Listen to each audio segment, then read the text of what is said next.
The email arrived on a Tuesday morning. "Congratulations on your final payment," it read. I stared at my laptop screen, a strange mix of pride and exhaustion washing over me. After 3 years of aggressive payments, budget cuts, and countless overtime hours, I had finally paid off Alex's $80,000 debt. I smiled as I imagined his face when I showed him the confirmation that evening. I closed my laptop and checked my watch. I had just enough time to pick up his favorite wine and prepare a celebration dinner before he got home. As I gathered my purse and keys, my phone buzzed with a text from my sister. "Call me ASAP, it's about Alex." I never made it to the store that day. Instead, I learned that my husband of 8 years, the man whose debt I had just finished paying off, had been having an affair with his coworker for the past 6 months, and they were planning to move in together next week. What he didn't know was that karma had already set its wheels in motion, and I had front row seats to watch it unfold. I'd love to know which corner of the globe you're watching from. And if this story speaks to you, make sure to subscribe. Tomorrow's video is one you absolutely can't miss. Morgan Winters seemed like the perfect man when I met him at a charity gala in Chicago 7 years ago. Charismatic, ambitious, with a smile that made everyone in the room feel special. I was 28, working as a financial analyst at a mid-sized firm, cautious with money and career-focused. Morgan worked in architectural design, creating beautiful spaces with apparent, effortless creativity. "You're the most interesting person here," he told me that night, as we stood by the champagne fountain. "Everyone else is talking about donations and tax write-offs, but you're discussing sustainable investment in affordable housing." I blushed, unused to such focused attention. "It's just what I do for work." "It's passionate," he countered. "And passion is rare." We married 18 months later in a modest ceremony that still managed to look elegant, mostly due to Morgan's exquisite taste and design connections. Our wedding photos showed a radiant couple, Morgan in his tailored suit and me in a vintage-inspired dress, both of us beaming with the certainty that we had found our perfect match. What those photos didn't show was the conversation we'd had. 3 days before the wedding, when Morgan finally came clean about his financial situation. "I need to tell you something," he said, his voice uncharacteristically hesitant as we sat on our apartment balcony. "I have some debt."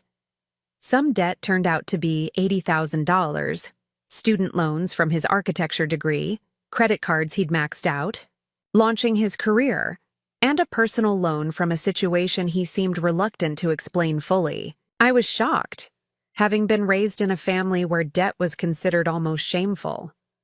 "Why didn't you tell me sooner?" I asked, my stomach nodding.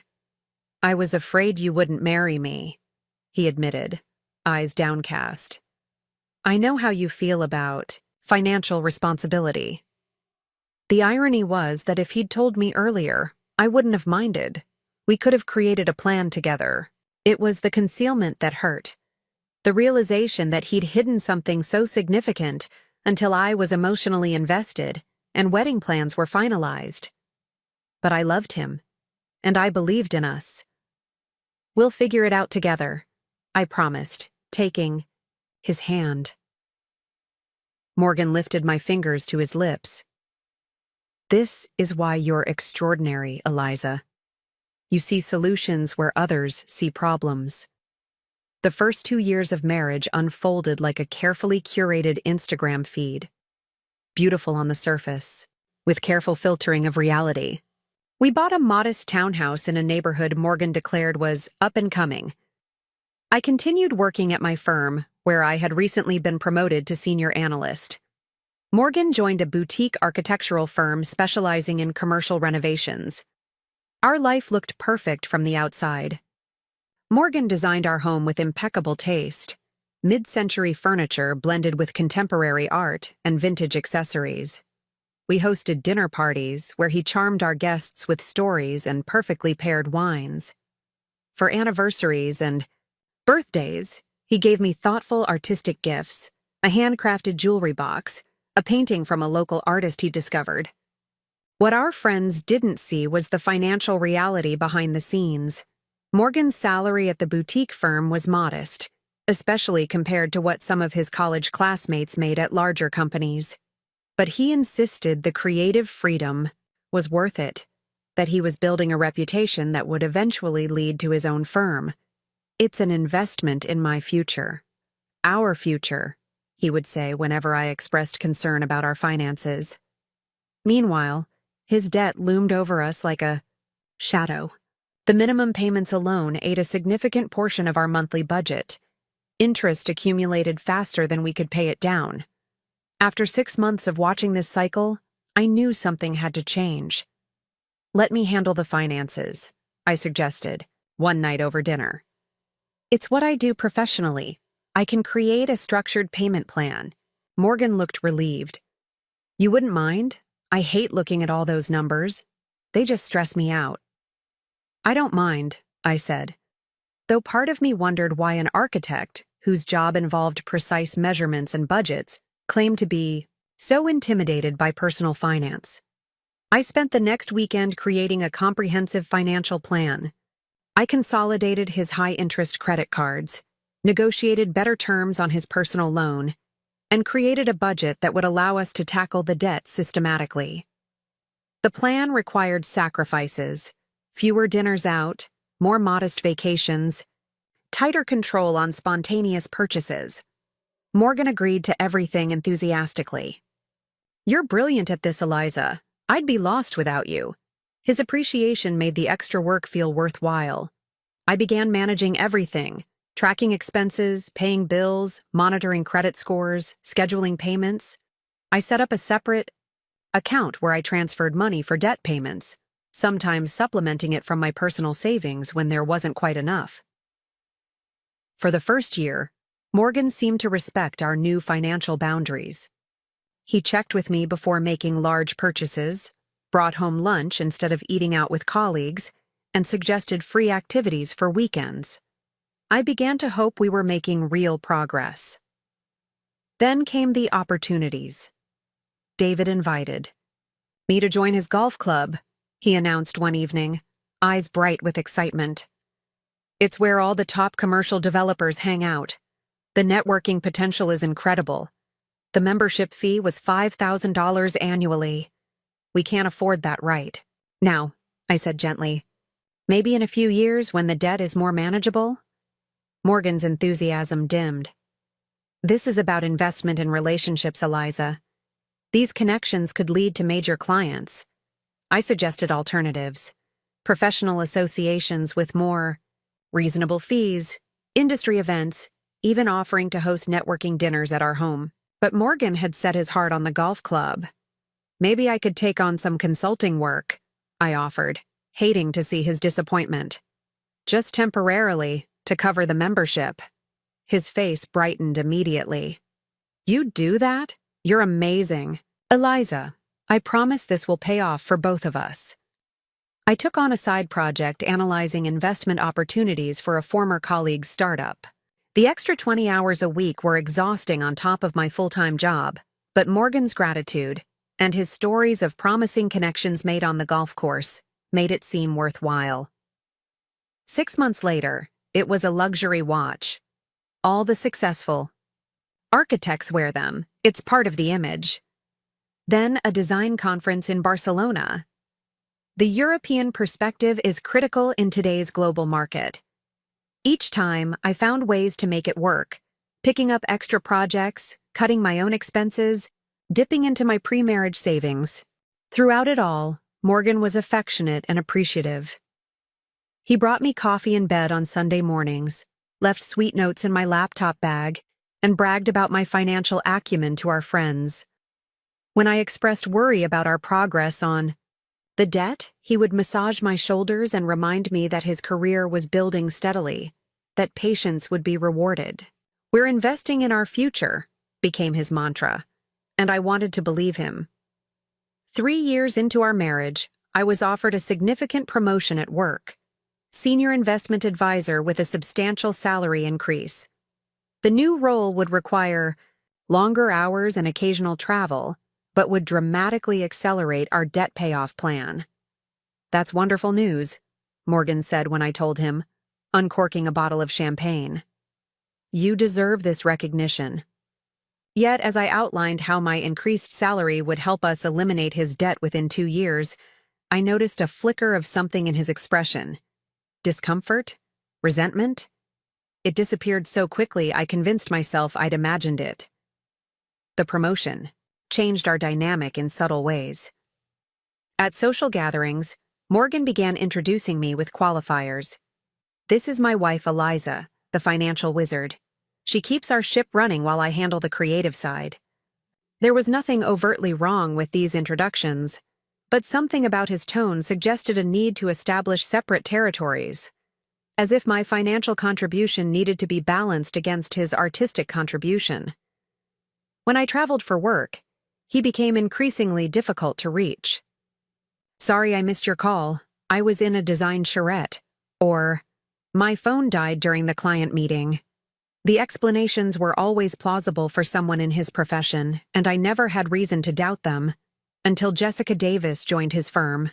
Jessica Davis arrived at Morgan's architecture firm like a summer storm, sudden, disruptive, and impossible to ignore.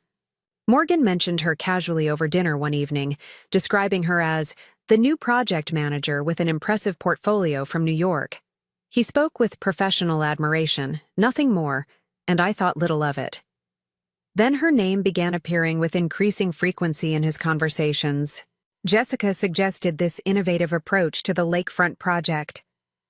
"Jessica knows this amazing Vietnamese restaurant near the office. Jessica thinks we should pitch for the downtown renovation." I first met her at the firm's holiday party, a lavish affair at the Chicago Art Institute that Morgan insisted we attend despite our tight budget. "It's essential for networking," he explained, as I calculated how many extra hours I'd need to work to cover the new outfit he deemed necessary for the event. Jessica was striking, tall and confident with a sleek black bob and designer clothes that somehow looked effortlessly elegant rather than ostentatious. She greeted me with perfect professionalism, her handshake firm and her smile measured. "Morgan talks about you constantly," she said, though something in her tone suggested those conversations might not have been entirely flattering. "All good things, I hope," I replied with a lightness I didn't feel. "Of course," she said smoothly. "He's very proud of your financial expertise." Throughout the evening, I noticed how naturally Morgan and Jessica moved in the same circles, sharing inside jokes with colleagues and finishing each other's sentences when discussing projects. They operated as a unit, professionally symbiotic in a way that made me feel like an outsider looking in. "You two work well together," I observed on the drive home, careful to keep my tone neutral. "We're a good team," Morgan agreed easily. "Jessica understands my vision in a way that's rare in this industry. It's refreshing not to have to explain every creative decision." The comment stung more than it should have. There had been a time when Morgan eagerly shared his designs with me, sketching concepts on napkins at dinner and valuing my input. That intimate sharing had gradually faded, and I hadn't noticed its absence until now. Work consumed more of Morgan's time after Jessica's arrival. Late nights at the office became routine, often extending into dinners to discuss project details while they were fresh. Weekend charrettes, intensive design workshops, suddenly required his presence when previously he'd managed to complete such work during regular hours. I buried my unease beneath additional work hours, focusing on my own career advancement and our debt reduction plan. The promotion I'd received came with challenging new responsibilities that provided a convenient distraction from the growing distance in my marriage. By our 5th anniversary, I had managed to pay down nearly $40,000 of Morgan's original debt through careful financial management and by channeling a significant portion of my salary toward the payments. What should have been a shared victory felt strangely hollow. "We're halfway there," I told Morgan over an anniversary dinner I had cooked at home to save money. "Halfway?" he questioned, looking up from his phone. "The debt," I clarified. "We've paid off half of it. At this rate, we'll be completely free in another 18 months. "That's great, Eliza," he said, his enthusiasm seemingly genuine as he reached for my hand. I don't know how I got so lucky to find someone so dedicated. Yet even as he praised my dedication, his phone continued to buzz with notifications he checked surreptitiously when he thought I wasn't looking. A lot of love and effort went into bringing this story to life. If you're enjoying it, we'd be so grateful if you'd subscribe to our channel. Now back to where we left off. That night, as Morgan slept, I did something I'd never imagined myself doing. I checked his phone. The guilt of invading his privacy battled with a growing certainty that something was wrong. The evidence was subtle but unmistakable. Dozens of text exchanges with Jessica at all hours. Messages that started professionally but occasionally veered into personal territory. Plans made without my knowledge. Inside jokes I wasn't part of. Nothing explicitly inappropriate. No declarations of love or plans for rendezvous. But the cumulative weight of those exchanges told a story of emotional intimacy that excluded me. I returned the phone to his nightstand, my hands shaking. Was I overreacting? Creating problems where none existed? Morgan and I had barely had time for real conversations in months, both busy with demanding careers. Perhaps this connection with Jessica was merely the natural camaraderie of colleagues, who spent long hours together. Rather than confronting him with unsubstantiated suspicions, I made a decision to reinvest in our marriage. I arranged weekend getaways, initiated date nights, and made conscious efforts to show interest in his current projects. Morgan responded positively to these overtures, seeming grateful for the attention and reconnection. For a few months, things improved. Morgan came home earlier, shared more about his work, and appeared more present in our relationship. I began to think my concerns had been unfounded, a product of insecurity and exhaustion. Then came the Portland project. "It's a major opportunity," Morgan explained, his enthusiasm palpable as he described the sustainable community center his firm had been invited to bid on.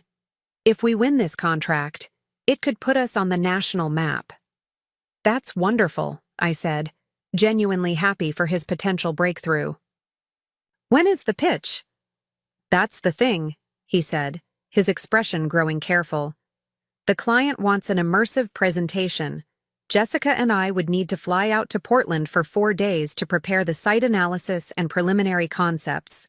4 days, alone with Jessica.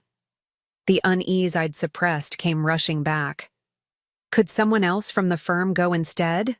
I asked, trying to keep my voice casual. Morgan looked surprised, then slightly offended. "Jessica is the project manager and I'm the lead designer. We're the obvious team for this." "Of course," I backtracked quickly. "I was just thinking about the expense. Flights, hotel rooms." "It's a business expense," he said dismissively. "The firm covers it," I nodded, swallowing further objections. What could I say? That I didn't trust him with a colleague? That I was jealous of their professional rapport? Either would make me sound petty and insecure. "When do you leave?" I asked instead. "Monday morning." 3 days later, I drove Morgan to the airport, planting a lingering kiss on his lips before he joined the security line. "Knock them dead," I said with forced brightness. "I'll call you tonight," he promised. The call never came. A text arrived instead, apologizing for the late hour and explaining they'd been working intensively with the local contractors. The same pattern repeated the following night. By the 3rd day, the messages had grown shorter and less frequent. On D. The 4th morning, I received a call, not from Morgan, but from my bank's fraud department. "Mrs. Winters, we're verifying a charge on your joint credit card.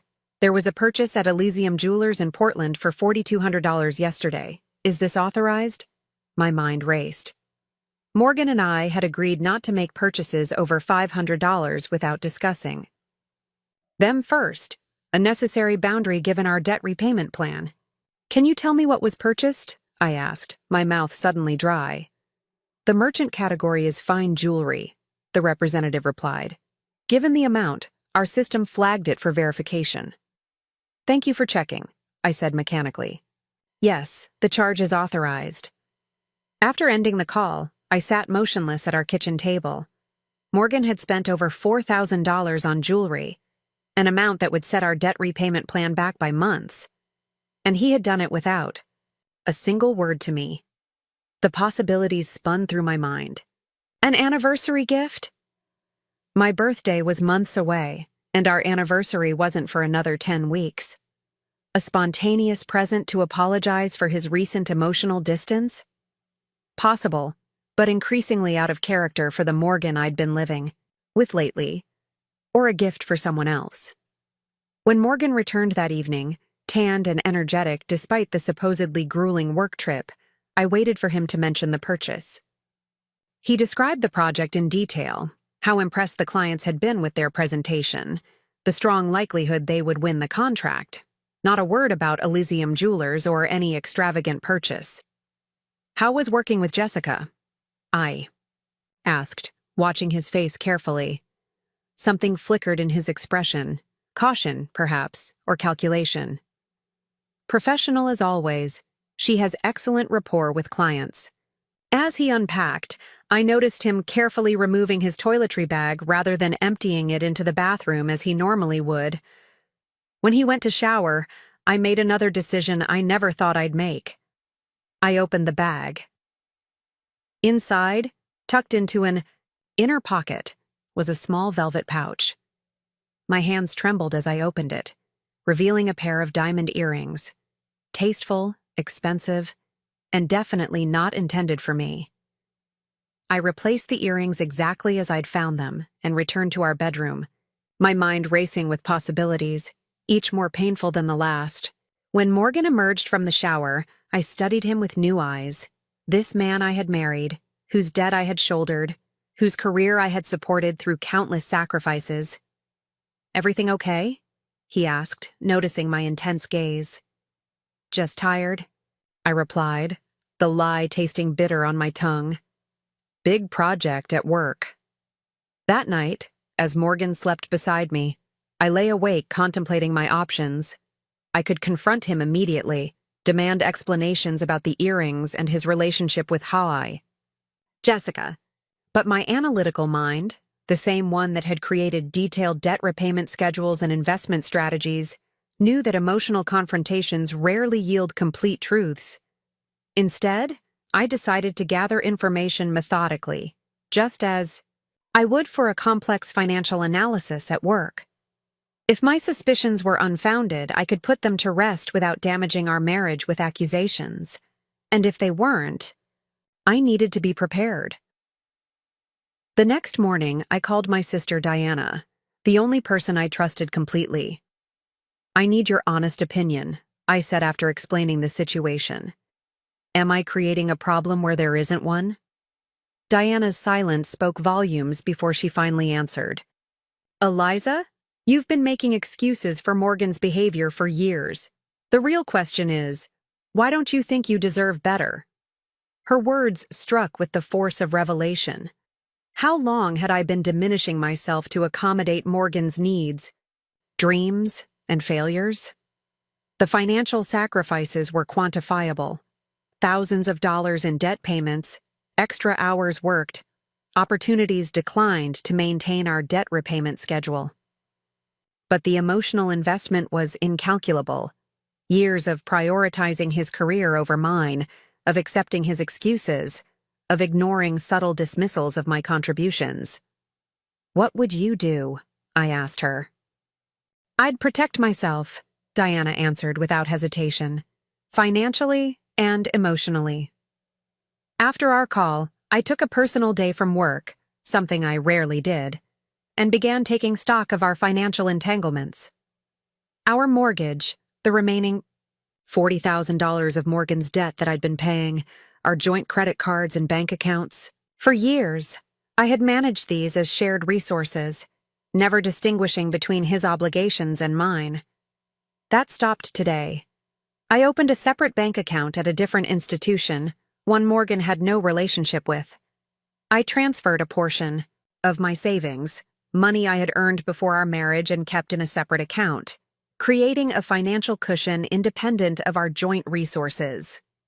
Next, I contacted the credit card companies to remove myself as an authorized user on accounts originally opened in Morgan's name. These practical steps brought unexpected emotional clarity. Each action was a reclamation of the autonomy I had gradually surrendered during our marriage. By afternoon, I felt more centered than I had in months, perhaps years. When Morgan texted that he would be working late, again, I replied with casual acceptance. The time alone was precisely what I needed to continue my financial disentanglement. That evening, I also did something I had been postponing for months. I accepted a lunch invitation from Robert Chen, the CEO of a sustainable investment firm, who had been trying to recruit me since my promotion. I had repeatedly declined, citing loyalty to my current company. The real reason was that a position with Robert's firm would require occasional international travel, something I had avoided, out of consideration for Morgan. As I sent the email accepting the lunch meeting, I felt a curious lightness. I wasn't committing to leaving my job. I was simply exploring options, expanding possibilities. The mere act of considering my own professional future independent of Morgan's needs felt revolutionary. Over the next 2 weeks, I maintained an outward normalcy while inwardly preparing for various possible futures. I documented our financial history, creating spreadsheets that tracked my contributions to Morgan's debt, joint expenses, and household costs. I researched housing options I could afford on my salary alone. I scheduled a consultation with a divorce attorney, framing it as an information-gathering session to understand my rights and responsibilities. Throughout this period, Morgan remained distant, often returning home late smelling of unfamiliar perfume thinly disguised by mint gum and freshly applied cologne. The Portland project had been secured, a professional triumph he celebrated with colleagues rather than with me. His texts during the day grew sporadic, his explanations for Lady nights increasingly vague. The Morgan who had once charmed me with his focused attention now barely noticed my presence. When we did speak, his tone carried a subtle condescension, as if my financial concerns were pedestrian compared to his creative vision. He began referring to the debt as your repayment obsession, rather than acknowledging it as his responsibility, that I had voluntarily shouldered. You could ease up on the payment schedule, he suggested one rare evening when we were both home for dinner. We're not going to starve if it takes an extra year to clear it. The interest accumulation makes a significant difference over time, I explained, though we'd had this conversation many times before. Every month we delay costs us hundreds of dollars. There's more to life than optimizing interest payments. Eliza, he said with a dismissive chuckle. Sometimes I think you forget that. The comment stung, reinforcing the growing narrative that I was somehow deficient for prioritizing financial responsibility, the very quality that had kept us afloat, and steadily reduced his substantial debt. My lunch with Robert Chen provided a striking contrast to these interactions. He spoke to me as a valued professional, seeking my insights on sustainable investment strategies and describing a position that would utilize my full capabilities. I've followed your work for 2 years, he told me. The way you integrate environmental impact metrics into traditional investment analysis is exactly the innovation our clients are seeking. By the end of our 2-hour conversation, Robert had outlined a role with a 40% salary increase, creative input on developing new financial products, and the opportunity to present at international conferences. Take some time to consider, he said as we parted. We're prepared to be flexible on the start date if you decide to join us. I drove home in a daze, not from indecision, but from the stark realization of how profoundly I had been undervaluing myself, professionally and personally. The woman Robert Chen described, insightful, innovative, valuable, seemed disconnected from the accommodating wife who had been gradually erasing herself to maintain Morgan's comfort and illusions. That evening, as if the universe were determined to crystallize my awakening, I overheard a phone conversation that removed any remaining doubt about Morgan's fidelity. I had arrived home early, quietly entering through the garage as a thunderstorm muffled the sound of my car. Morgan was on our back porch, his voice carrying through the partially open door as he spoke on his phone. I know, but we need to be patient," he was saying, his tone intimate in a way it hadn't been with me for months. "Eliza's been handling all the finances. I need to understand exactly where things stand before I make any moves." A pause as he listened. The earrings were just the beginning. Once the debt is cleared, there's the equity in the house, her retirement accounts. Another pause. "I know, Jess. Soon, I promise." My blood turned to ice water. The conversation continued, but I didn't need to hear more. The picture was devastatingly clear. Morgan was waiting for me to finish paying off his debt before leaving, maximizing his financial benefit from our marriage before discarding it for a relationship with Jessica. I retreated silently to my car and drove aimlessly for hours, rain pounding on the windshield as I processed the magnitude of this betrayal. It wasn't just the infidelity, though that cut deeply. It was the calculated exploitation, the realization that I had become a financial resource to be drained before being discarded. When I finally returned home, I had achieved a clarity that bordered on transcendent. Morgan greeted me casually, asking about my late meeting with practiced disinterest. I answered with equal casualness, offering no explanation for my absence. That night, as he slept beside me for what I knew would be one of the final times, I made my decision. I would not confront him, not yet. I would not give him the opportunity to construct new lies or manipulate my emotions. Instead, I would complete one last financial transaction, the final payment on his debt. Not because he deserved this parting gift, but because finishing what I started would allow me to walk away with absolute clarity about who I was and who he had revealed himself to be. The following morning, I logged into our financial accounts and scheduled the final payment on Morgan's debt, $39,876.43, the exact amount remaining from his original $80,000 burden. The system asked me to confirm this substantial transaction, and I clicked yes without hesitation. An automated message appeared. "Congratulations. Your payment has been processed. This account is now paid in full." I took a screenshot of the confirmation, a digital record of a commitment fulfilled. Then I forwarded it to my personal email, evidence I might need later. This wasn't just a financial transaction, it was the conclusion of a chapter in my life. With Morgan's debt cleared, I turned my focus to implementing the plan I had developed over the past 2 weeks. The first step was securing my future employment. I called Robert Chen and accepted his offer at the sustainable investment firm, negotiating a start date 4 weeks out. This timeline would give me precisely enough space to execute the remaining elements of my strategy. "We're delighted you're joining us, Eliza," Robert said. "I'll have HR send over the formal offer letter today." Next, I contacted the real estate agent I'd met with during my information gathering phase. Andrea specialized in temporary housing for professionals in transition, her diplomatic way of describing her niche helping people through divorces. "The furnished condo on Lakeshore Drive is still available," she confirmed. "It's a 6-month lease, perfect for giving you time to decide on your next permanent move." I paid the deposit immediately, securing a place Morgan knew nothing about. The monthly rent was higher than I would have chosen under normal circumstances, but the flexibility and immediate availability justified the premium. More importantly, the building had excellent security, key card access, and a 24-hour doorman. With housing secured, I moved to protect my most irreplaceable possessions.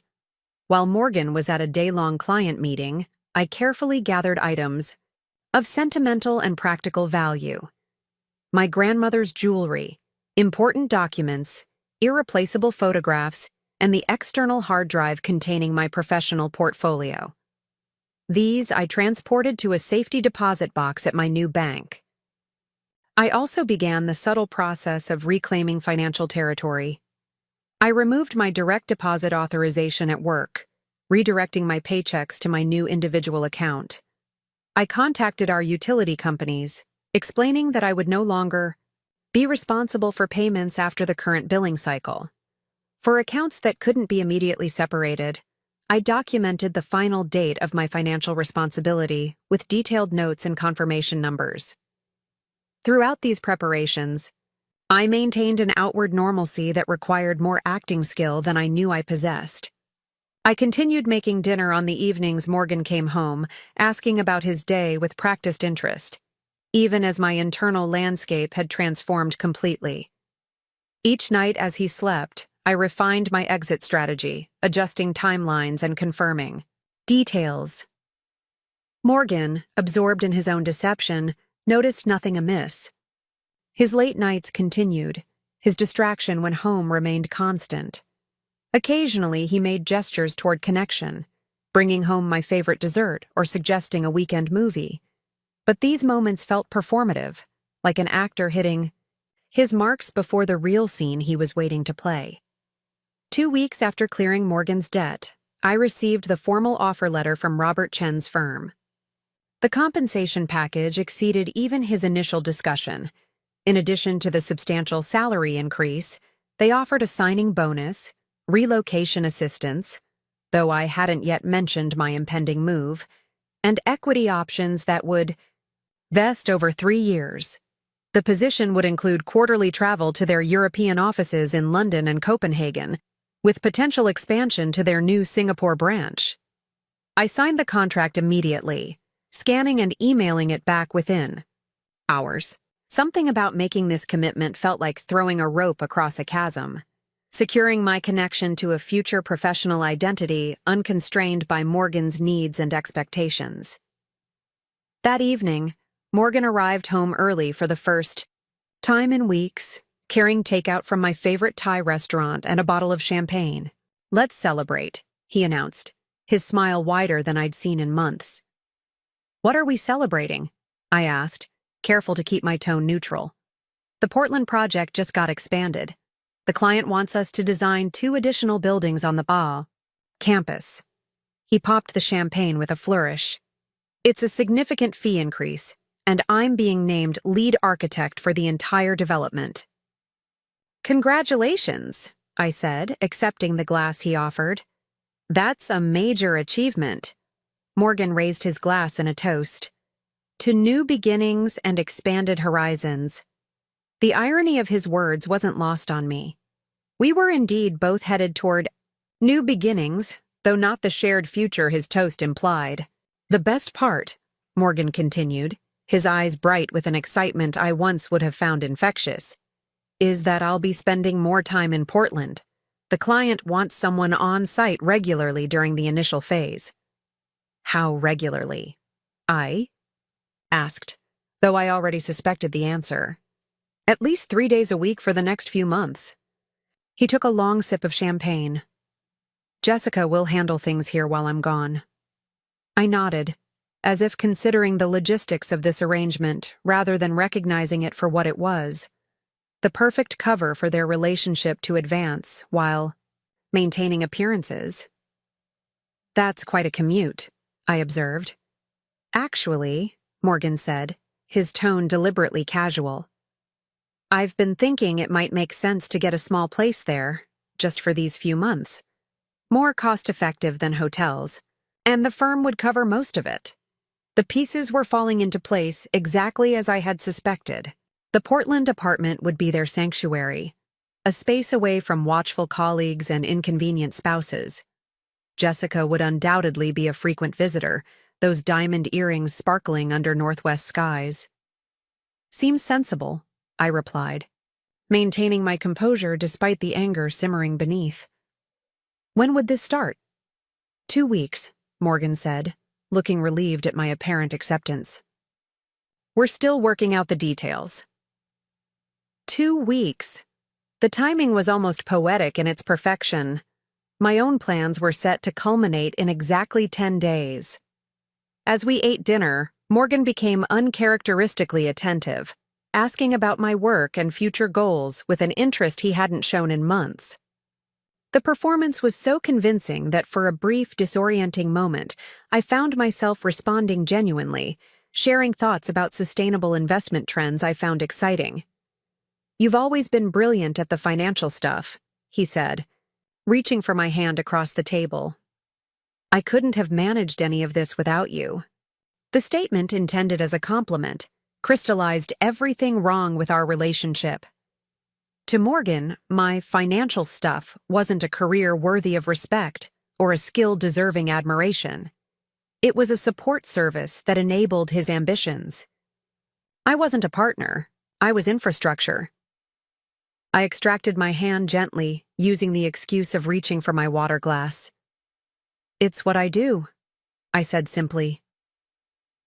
Later that night, Morgan initiated physical intimacy for the first time in weeks.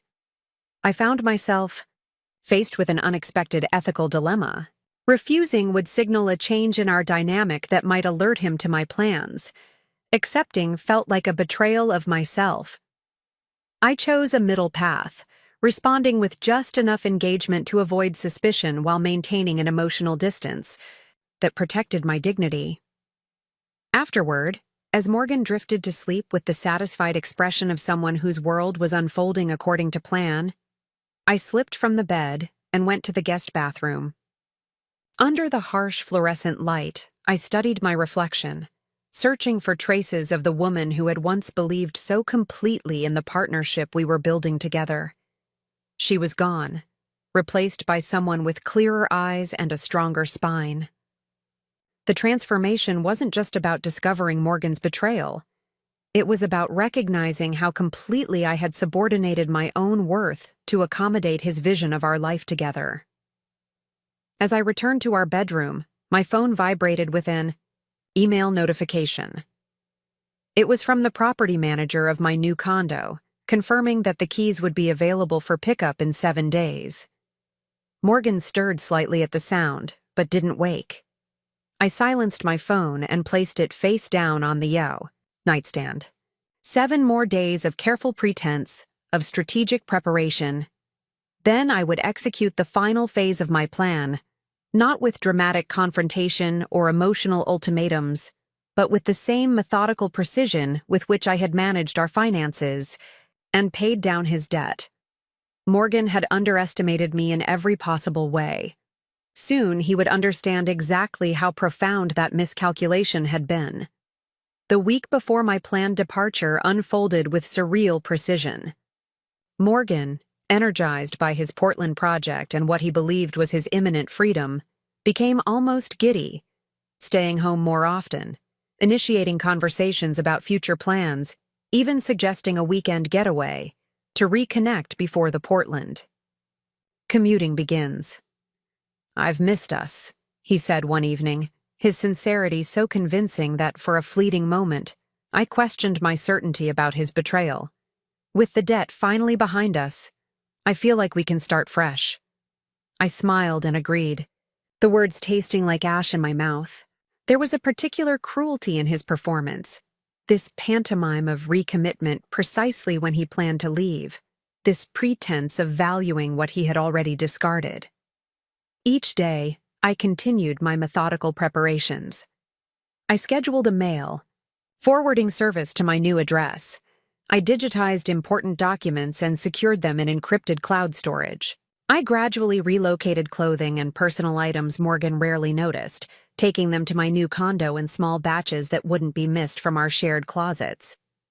I also documented our financial history with almost obsessive thoroughness, not just the debt payments, but every transfer from my personal savings to cover joint expenses, every bonus allocated to our mortgage rather than my retirement, every financial sacrifice I had made while Morgan maintained his carefully curated image of success. This accounting wasn't merely practical preparation for potential legal proceedings. It was an exercise in reclaiming my narrative. For years, Morgan had minimized my financial contributions while maximizing his creative ones. This documentation was evidence, to courts perhaps, but more importantly to myself, of the true economic balance of our partnership. 5 days before my departure, an unexpected complication arose.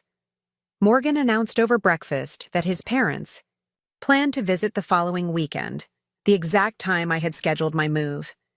"They want to see us before I start the Portland commute," he explained. "Mom mentioned something about helping us prepare freezer meals to make things easier while I'm away." The irony was almost too perfect. His parents would arrive expecting to help maintain our home in their son's absence, only to find that home irreparably fractured. I had always liked Morgan's parents, who had treated me with genuine warmth. The thought of them becoming collateral damage in our marital collapse filled me with regret. "Maybe they should postpone," I suggested carefully. "Give you time to settle into your new routine first." Morgan frowned. "They've already booked flights. Besides, Mom's really excited about the Portland project. She's been telling everyone her son is designing a major sustainable development." Of course she had. Morgan's mother had always been his most dedicated publicist, transforming his every professional step into a triumph worthy of celebration. I wondered briefly how she would frame our divorce to her bridge club. An unfortunate casualty of her son's brilliance, perhaps, or the failure of a wife who couldn't match his creative vision. "I'll make sure the guest room is ready," I said, knowing I would be gone before they arrived. That evening, I contacted my sister Diana, the only person who knew the full extent of my plans. "I need a favor," I explained. "Can you come help me? Move on Saturday? I've hired movers for the furniture, but I could use moral support for the personal items." "Absolutely," she replied without hesitation. "What time should I be there?" We arranged for her to arrive at 9:30 a.m., when Morgan would be at his standing breakfast meeting with a contractor who specialized in sustainable materials. The movers would come at 9:30, giving us a 3-hour window before Morgan typically returned home. With Diana's help secured, I turned to the final piece of my exit strategy, the letter I would leave for Morgan. I had drafted and discarded a dozen versions, each feeling either too emotional or too clinical. The challenge was finding language that maintained my dignity while ensuring he understood the finality of my decision. After several more attempts, I produced a version that felt right. "Morgan, by the time you read this, I will have moved out and begun divorce proceedings. I have paid off your debt in full, as promised. That commitment is now complete, as is our marriage. I know about the affair with Jessica. I know about the diamond earrings. Most importantly, I know about your plan to wait until the debt was cleared before leaving. I heard your conversation on the porch 2 weeks ago. I've accepted a new position with Chen Sustainable Investments, effective immediately. I've removed myself from our joint accounts and utility bills as of today. I've taken only what is indisputably mine, though further property division will be addressed through legal channels. Please direct any communication to my attorney, whose contact information is attached. She is instructed not to discuss reconciliation or mediation, as my decision is final. I deserve better than to be used and discarded. So did our marriage." Eliza, I sealed the letter in an envelope and placed it in my desk drawer, where it would remain until Saturday morning. The words felt both insufficient and excessive for ending 8 years of shared life. But perhaps no communication could adequately capture the complex reality of a relationship's demise. 4 days before my departure, another unexpected development occurred. Jessica Davis appeared at our home. I was working remotely that day, preparing transition documents for my current position, when the doorbell rang shortly after noon. Opening the door, I found Jessica standing on our porch, her expression shifting from expectation to surprise when she saw me. "Eliza," she said, recovering quickly. "I thought Morgan would be home for lunch today." "He had a client meeting," I replied, maintaining a neutral tone despite the adrenaline suddenly coursing through my body. "He didn't mention you'd be stopping by." Jessica hesitated, clearly calculating her response. We have some Portland materials to review. He must have forgotten. I studied her with new clarity. Her perfectly tailored blazer, the subtle diamond studs in her ears, not the extravagant pair Morgan had purchased, but elegant nonetheless. The confident posture of someone accustomed to navigating complex situations. "Would you like to come in and wait?" I asked, surprising myself with the invitation. "I'm working from home, but I can make coffee." Something like wariness flickered across her features before she nodded. If it's not an imposition, the meeting shouldn't run much longer. I led her to our living room, offering a seat on the sofa while I went to prepare coffee. As I measured beans and heated water, I considered the strange tableau we created, the wife and the mistress, engaging in domestic pleasantries while both knew, though Jessica didn't know I knew, that they were competing players in Morgan's elaborate deception. Returning with 2 mugs, I found Jessica examining the architectural books on our coffee table, many of which I had given Morgan as gifts over the years, researching obscure titles he coveted but wouldn't purchase for himself. "Morgan has excellent taste," she commented, accepting the coffee I offered. "In some things," I agreed, the double meaning clear to me if not to her. We sat in uncomfortable silence for a moment before Jessica attempted conversation. Morgan mentioned, "You work in finance?" "Investment analysis," I clarified. "Specifically sustainable development portfolios." Interest flickered in her eyes. Genuine, not polite. "That's a growing sector.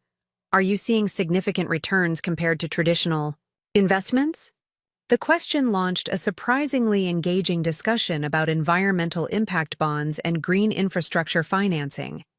Jessica was clearly knowledgeable, asking insightful questions about risk assessment models and regulatory considerations. "The Portland project actually incorporates some innovative financing," she explained, professional enthusiasm momentarily overriding her awkward position in my living room. "We're utilizing carbon offset credits to subsidize the green roof systems.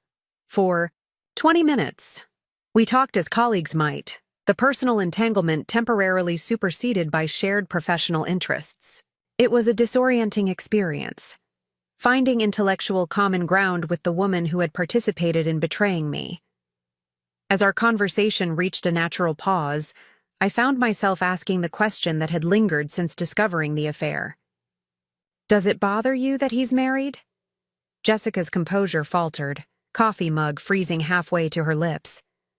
"I'm not sure what you're implying." "I think you are," I said quietly.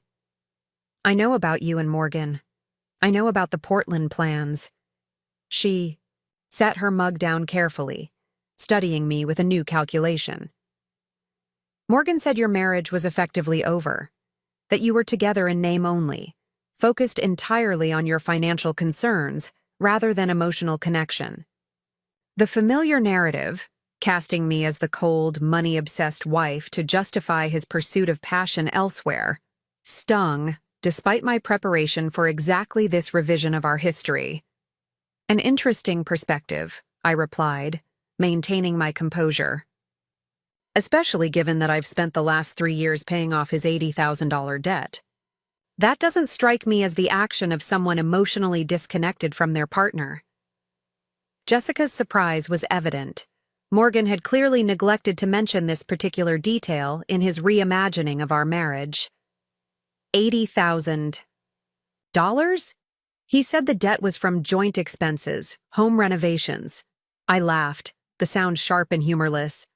The debt existed before we married. Student loans, credit cards, personal loans from a gambling phase he'd rather forget. I paid the final installment last month. Jessica absorbed this information, her professional poise momentarily abandoned as she processed its implications. "Why are you telling me this?" "Because you should understand who you're really involved with," I said, surprising myself with the realization that beneath my anger lay a strange sense of obligation. Not to protect this woman who had participated in destroying my marriage, but to speak a truth Morgan had carefully obscured. Jessica set her coffee mug down with deliberate care, her composure returning despite the revelations I'd shared. "I appreciate your candor," she said, choosing her words carefully. "But I think there are aspects of your marriage that Morgan has experienced differently." "I'm sure there are," I agreed. "Perspective is a fascinating thing. From my perspective, I've spent years supporting his career, managing our finances, and paying down his debt while he cultivated a professional image that excluded acknowledging my contributions." Jessica's expression remained neutral, but something shifted in her eyes. A flicker of recognition, perhaps, or concern. "Morgan speaks very highly of your financial acumen." "I'm sure he does. It's been quite useful to him." I leaned forward, slightly. "Tell me, has he mentioned what happens after the debt is cleared? Any specific plans he's shared about your future together?" The slight tensing of her shoulders told me everything I needed to know. Morgan had indeed outlined a future with Jessica, likely the same idyllic vision he had once painted for me, complete with professional collaboration, creative synergy, and life unburdened by financial constraints. "Our professional relationship is evolving," she said diplomatically. "The Portland project presents opportunities for both of us." "I'm sure it does," I replied, "just as our marriage presented opportunities for Morgan. The question is whether you'll find yourself making the same investments I did, with similar returns." Before Jessica could respond, we heard the sound of a key in the front door. Morgan entered, his expression freezing when he saw us together in the living room. "Jessica," he said, his tone conveying surprise and something close to alarm. I thought, "We were meeting at the office." "I had the impression we were meeting here," she replied, a new coolness in her voice as she gathered her portfolio. "Eliza has been kind enough to keep me company while I waited." Morgan's eyes darted between us, clearly trying to assess what might have been discussed. "We should get going," he said to Jessica. "The client call is in 30 minutes. "Actually," Jessica replied, "I think I'll head back to the office alone. I need to review some figures before the call." She turned to me with perfect professionalism. "Thank you for the coffee, Eliza. Our conversation was illuminating." She left without waiting for Morgan, her quick footsteps on the porch steps, followed by the sharp sound of her car door closing. Morgan remained standing in our living room, an uncharacteristic uncertainty in his posture. "What did you talk about?" he finally asked. "Investment strategies for sustainable development," I replied truthfully, though incompletely. Jessica is quite knowledgeable about green financing models. Relief visibly washed over him. "She's brilliant professionally," he agreed, relaxing. Slightly. "The Portland client specifically requested her involvement." "I'm sure they did," I said mildly, rising to take our coffee mugs to the kitchen. "Don't you have a client call to prepare for?" Morgan hesitated, clearly torn between pursuing the conversation to ensure damage control and maintaining the pretense that Jessica's visit had been purely professional. "Right," he said finally. "I should get back to the office." "Have a productive afternoon," I called after him, the normalcy of the exchange almost comical given the seismic shifts occurring beneath our marital surface. After Morgan left, I sat at our kitchen table, processing the unexpected encounter. Meeting Jessica had clarified something important. She wasn't a villain in this story, merely another player Morgan had drawn into his carefully constructed narrative. The real issue wasn't her involvement with my husband. It was Morgan's fundamental pattern of using others to advance his own interests while minimizing his obligations. The confrontation, though unplanned, had strengthened my resolve. Seeing Morgan's panic at finding Jessica and me together, his immediate concern about what truths might have been revealed, confirmed that my decision to leave was not just justified, but necessary. I returned to my work, finalizing transition, documents for my current position, and responding to emails from Robert Chen about projects I would be handling in my new role. The ordinary professional tasks felt grounding amid the emotional turbulence of preparing to dismantle my marriage. That evening, Morgan came home with takeout from an expensive Italian restaurant and a bouquet of peonies, my favorite flowers, though he had needed to check my Pinterest board to remember this detail, a fact I discovered when his search history appeared on our shared iPad. "Peace offering," he said with a charm that once would have melted my reservations. "I'm sorry about the mix-up with Jessica today. I should have mentioned she might stop by." I accepted the flowers with appropriate gratitude, placing them in a vase while Morgan served the pasta. Throughout dinner, he was attentive and engaging, asking about my day with apparent interest and sharing amusing anecdotes about a client meeting. Had I not overheard his conversation with Jessica on the porch, had I not seen the diamond earrings, I might have been swayed by this performance of reconnection. "I've been thinking about us," he said as we finished our meal. "With the debt finally cleared and the Portland project secured, we could take that trip to Spain you've always wanted. Maybe in the fall, when the first phase of construction is complete." The suggestion, planning future travels when he intended to leave within weeks, demonstrated either profound cognitive dissonance or exceptional comfort with deception. Perhaps both. "That's an appealing thought," I replied, non-committal. "We've been through a rough patch," Morgan continued, reaching for my hand across the table. "The stress of the debt, both of us focusing so much on work, but we've turned a corner now." I allowed him to hold my hand, studying his earnest expression with clinical detachment. The man I had married was an excellent architect, but an even more skilled illusionist, creating believable facades that obscured structural realities. "I appreciate you saying that," I said carefully. "It's been a challenging period." Morgan squeezed my hand, his smile warming. "But we've made it through. That's what matters."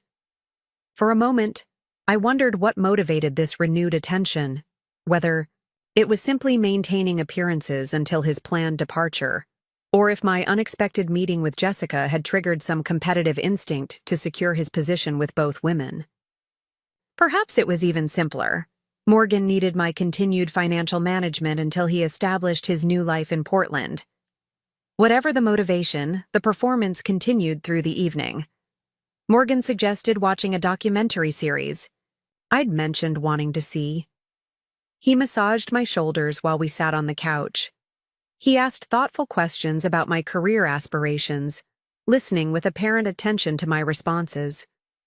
By the time we went to bed, I felt as though I had spent the evening with a skillful actor playing the role of devoted husband, every gesture correct, every line delivered with convincing sincerity. Yet the entire production was hollow at its core. 2 days before my planned departure, I received an unexpected call from Vanessa Miller, a colleague at my current firm who had become a friend over the years. "I'm not sure if I should be telling you this," she began hesitantly, "but Morgan came by the office today asking about your recent projects and client relationships." I frowned, puzzled by this information. "Why would he do that?" "He said he was planning a career celebration surprise for you," Vanessa explained. "But something felt off about it. He was particularly interested in the Chen Sustainable account, asked if you were the primary contact, whether you'd mentioned any recent meetings with them." My blood ran cold as I processed the implications. Morgan must have seen something, and email notification, perhaps, or noted my lunch meeting with Robert Chen on our shared digital calendar. He was investigating my professional moves, specifically any connection to the firm where I had accepted a new position. "Did you tell him anything?" I asked, keeping my voice calm. "Just that client relationships are confidential," Vanessa replied. "I said I couldn't discuss specific accounts without your permission." He seemed frustrated but didn't push it.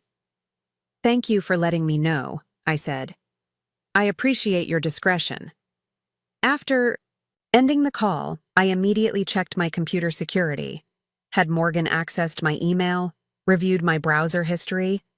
I couldn't be certain, but the timing of his renewed attentiveness at home and his inquiries at my office suggested he suspected something was changing. I spent the evening accelerating my preparations, moving more essential items to my new condo, and ensuring all important documents were secured. If Morgan was investigating, my window for a clean departure might be narrowing. The next morning, my final full day in our shared home, Morgan announced he needed to work late. "Major client presentation tomorrow," he explained over breakfast. "The team will probably be at the office until midnight finalizing the materials." "Good luck with it," I replied, relieved by his planned absence. This would give me additional time to complete my preparations without maintaining the exhausting pretense of normalcy. Once Morgan left for work, I moved through our home with heightened efficiency, gathering the last items I needed from our shared spaces. Photo albums my mother had created, kitchen equipment I had brought from my pre-marriage apartment, books that held personal significance. Each object is carefully evaluated for both practical and emotional value. By evening, my personal presence in our home had been subtly diminished, not enough for casual observation to detect, but a careful inventory would reveal the selective absence of items connected specifically to me rather than to us as a couple. I was placing the final items in my car when my phone rang, Morgan's mother calling from Arizona. "Eliza, dear," she greeted warmly. "I'm just confirming our arrival time for Saturday. Our flight gets in at noon. Will Morgan be able to pick us up, or should we arrange a car service?" My heart raced as I gripped the phone, the innocent question creating unexpected complications. Morgan's parents had always been kind to me, treating me with a warmth that sometimes felt more genuine than their son's affection.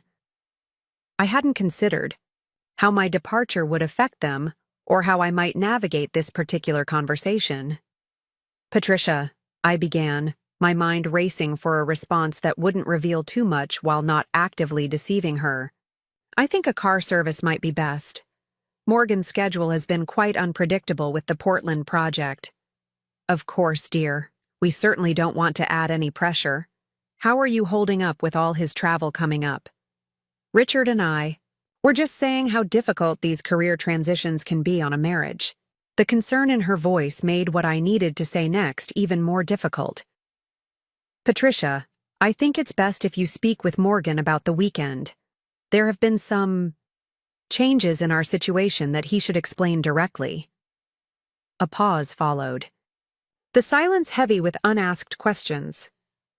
"Eliza, is everything all right? You sound strained." "I'm afraid I can't really discuss it right now," I said gently. "But Morgan should call you this evening." Another pause, longer this time. "I see," she finally replied, her tone shifting from warm concern to cautious formality. "Then I'll wait to hear from him." "Take care of yourself, Eliza." The conversation ended with awkward pleasantries, both of us aware that something significant remained unspoken. I immediately texted Morgan. "Your mother called about Saturday. I suggested she speak with you directly. Please call her tonight." His response came quickly. "Is everything okay? What did you tell her?" "Only that there have been changes you should explain directly. She deserves to hear it from you." I didn't specify what it was, but Morgan's next text suggested he had drawn his own conclusions. "We need to talk when I get home. Don't make any decisions until we've spoken." The message confirmed my suspicions. Morgan had discovered something about my plans, whether through investigating my work connections or perhaps noticing subtle changes in our home. The timeline had compressed.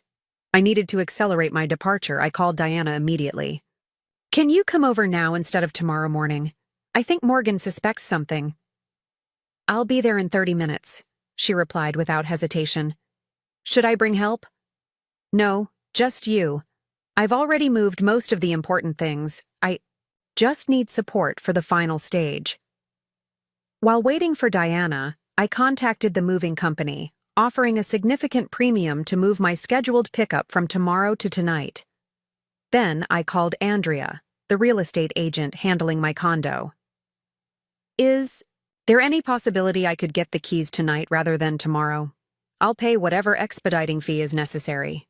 Andrea hesitated only briefly. Let me make some calls. The previous tenant is already out, and the paperwork is processed. It's just a matter of coordinating with the property manager.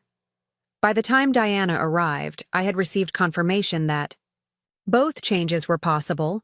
The movers would arrive within 2 hours, and Andrea would meet me at the condo with keys by 9 p.m. Diana surveyed the half-packed living room with practiced efficiency. What still needs to be done? Bedroom, bathroom, and my home office, I replied.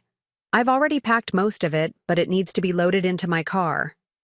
We worked in focused silence, Diana helping transport boxes while I made final decisions about what to take and what to leave behind. With each item I chose to take, my grandmother's quilt, the reading lamp I'd had since college, framed diplomas from my degrees, I felt a curious mixture of loss and liberation. Are you sure about this timing? Diana asked as we loaded the last box into my car. It seems rushed. Maybe you should stick with the original plan. I showed her Morgan's text. He knows something's changed. I don't want a confrontation. I want a clean break. Diana nodded, understanding the strategy. What about your letter? I'll leave it on the kitchen table with my keys. The movers will take the furniture I've designated, and I'll be gone before he returns. The movers arrived at 7:30 p.m., professional and efficient. Following my detailed instructions, they quickly loaded the specific items I had marked: my desk, my reading chair, bookshelves containing volumes that were indisputably mine, the small side table that had been a gift from my parents. I had been careful to select only furniture that had either belonged to me before marriage or been explicitly given to me as personal gifts. By 8:45 p.m., the moving truck was loaded and on its way to my new address. Diana and I did a final walkthrough of the house, ensuring I had left nothing essential behind. In the kitchen, I placed the envelope containing my letter and my house keys prominently on the table. Is there anything else you want to say to him? Diana asked, watching me place the envelope. I considered the question carefully. The letter says everything necessary. Anything more would just be an emotional release for me without serving a purpose. Diana hugged me tightly. I'm proud of you. This isn't easy, but you're handling it with incredible dignity. Thank you, I whispered, allowing myself a moment of vulnerability in my sister's embrace. For everything. We left the house separately, Diana returning to her home, me driving toward my new beginning. As I pulled away from the curb, I glanced. Back at the craftsman bungalow Morgan and I had purchased in the heady early days of our marriage. The porch where we'd shared summer evenings, the garden I had carefully tended, the blue front door I had insisted on painting myself for good luck. So many memories, now sealed behind me like artifacts in a museum of a former life. When I arrived at the condo building, Andrea was waiting in the lobby, keys in hand. All set, she said cheerfully. The movers arrived about 10 minutes ago. They're waiting for your direction on furniture placement. The next 2 hours passed in a blur of practical decisions. Where to position the desk for optimal light, how to arrange the bookshelves, which kitchen cabinets should hold what items. The physical labor of establishing my new space provided welcome distraction from the emotional weight of what I had just done. By 11:30 p.m., the movers had departed, and I stood alone in my new living room. The space was sparsely furnished but functional. My reading chair positioned by the window overlooking the city, my desk set up in the alcove that would serve as my home office, my books arranged on shelves along the wall. It wasn't home yet, but it was mine, a space defined solely by my needs and preferences. My phone had been buzzing periodically throughout the evening. Text messages from Morgan had progressed from confusion. What's going on? Your mother seemed to think we're having pearls to concern. Please call me when you get this to alarm. I'm heading home now. We need to talk. The most recent message, received just minutes ago, carried a different tone entirely. Where are you? What have you done? He had arrived home to find my letter, and the selective absence of my presence from our shared space. The carefully constructed facade he had maintained, the pretense that our marriage was solid despite his plans to leave once his debt was cleared, had collapsed, leaving him to confront a reality he hadn't anticipated. I did not respond to his texts. Instead, I opened my laptop and composed an email to my attorney, confirming that I had left the marital home and was now residing at my new address. I attached photographs documenting the furniture and personal items I had taken, along with my detailed inventory of premarital possessions and gifts specifically designated to me during our marriage. As I worked, calls from Morgan continued to light up my phone. After the 6th consecutive call, I turned the device off completely. Whatever reaction he was having, anger, confusion, perhaps even genuine distress, was no longer my emotional responsibility to manage. I prepared for bed in my new bathroom, the routine simultaneously familiar and strange in these unfamiliar surroundings. As I brushed my teeth, I studied my reflection in the mirror. The woman looking back at me appeared different somehow. Her eyes clearer, her posture more erect, her expression more settled than it had been in months, perhaps years. This wasn't the ending I had imagined when Morgan and I exchanged vows 8 years ago.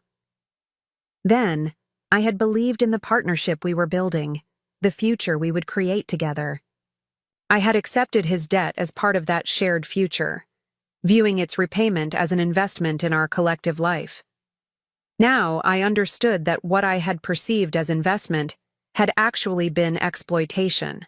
My financial resources, my emotional labor, my professional skills, all deployed to advance Morgan's interests while he planned his exit strategy.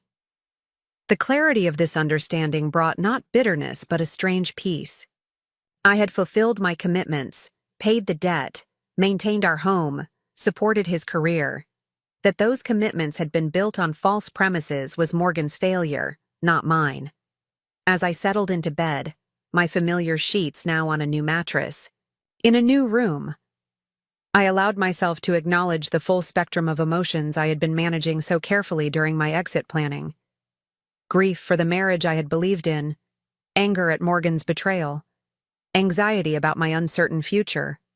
But beneath these turbulent feelings lay something more solid, a foundation of self-respect reclaimed through decisive action. I had not allowed myself to become a passive victim in Morgan's narrative. I had recognized the truth of our situation and responded with strategic clarity, protecting my interests while maintaining my dignity. My phone, now charging on the nightstand, but still powered off, contained dozens of missed calls, voicemails, and texts from Morgan. In the morning, I would need to address these communications through my attorney, establishing the boundaries that would govern our interactions going forward. But tonight, in this quiet space that belonged only to me, I allowed myself to simply be present with my new reality. The marriage was over, the debt was paid. The future, uncertain as it might be, was mine to define according to my own values and aspirations. As I drifted toward sleep, my final conscious thought was not of Morgan, or our failed marriage, but of the meeting scheduled for Monday with Robert Chen to discuss my first projects in my new role. Professional challenges, creative collaboration, financial rewards that would benefit me rather than subsidize someone else's ambitions. These would be the focus of my energy now. The weight I had carried for years, not just Morgan's financial debt, but the heavier burden of his emotional exploitation, had been set down at last. Whatever came next, I would face it standing tall, unburdened by obligations to someone who had never truly valued my worth. Morning arrived with tentative sunlight filtering through unfamiliar blinds. For a disorienting moment, I couldn't place myself in this new space. The ceiling angle was wrong. The ambient sounds were different from the neighborhood I had known for years. Then memory rushed back, bringing with it the full awareness of what I had done the night before. I had left my husband. I had walked away from 8 years of marriage. I had upended my entire life. Yet instead of panic or regret, I felt a surprising calm. The steadiness of someone who had finally aligned their actions with their truth. I rose and made coffee in my new kitchen, the routine both strange and comforting in these unfamiliar surroundings. Only after finishing my first cup did I power on my phone, bracing myself for the inevitable deluge. 27 missed calls, 43 text messages, 9 voicemails. All from Morgan, all in escalating states of confusion, anger, and disbelief. The most recent text, sent at 3:17 a.m., read simply, "This isn't over. We need to talk. I'm coming to your office Monday morning." I forwarded the message to my attorney, Sharon Winters, adding, "Morgan is threatening to appear at my workplace. Please advise." Her response came within minutes despite the early weekend hour. "I'll contact him directly with cease and desist. Have you notified your workplace security about potential disruption?" I hadn't considered this aspect of the situation, that Morgan might create a scene at my office, potentially damaging my professional reputation. The realization was jarring but clarifying. Even now, my first instinct had been to manage Morgan's emotions, to absorb the impact of his reactions rather than protecting my own interests. "We'll do so immediately," I replied to Sharon, then composed an email to our office facilities manager explaining that I was going through a divorce and my estranged husband might attempt to confront me at work. The message was factual and professional, without emotional details, requesting simply that reception be notified not to allow Morgan past the security desk. With these protective measures in place, I turned my attention to the voicemails. Most contained variations on the same themes: initial confusion, "What's going on? Where are you?" Followed by anger. "You can't just leave like this. This is insane." Progressing to bargaining. "Whatever you think is happening, we can work it out. Just come home so we can talk." And finally, in the messages from the early morning hours, a cold calculation I recognized all too well. "You've made a serious mistake, Eliza," his voice said in the final message, recorded at 4:26 a.m. "You have no proof of anything you've alleged in your letter. Taking furniture from our home could be considered theft. And as for your claim about paying my debt, those were marital obligations you voluntarily contributed to. I've already spoken with an attorney who confirms this perspective. If you want to avoid an ugly legal battle, call me by noon to discuss your return." The thinly veiled threats were so characteristic of Morgan's approach to conflict, the immediate attempt to reframe the narrative, to position himself as the reasonable party while casting me as irrational and legally vulnerable. 6 months ago, such tactics might have worked, might have sent me into a spiral of self-doubt and conciliation. Now I simply forwarded the voicemail to Sharon with the message, "FYI regarding Morgan's current approach." Her response was immediate and reassuring. "Standard intimidation tactics. The financial documentation you've provided clearly establishes the premarital nature of the debt. As for the furniture, your inventory and photographs confirm you took only items that were indisputably yours." His attorney, if he's actually consulted one, is giving him poor advice, or he's misrepresenting that advice to pressure you. With my professional and legal bases covered, I turned my attention to establishing my new life. The condo required practical essentials, groceries, cleaning supplies, organizational tools for the spaces that still held packed boxes. I spent the morning shopping, filling my new refrigerator with food selected solely according to my preferences, choosing cleaning products for their effectiveness rather than their aesthetic appeal on open shelving. These mundane tasks carried unexpected emotional significance.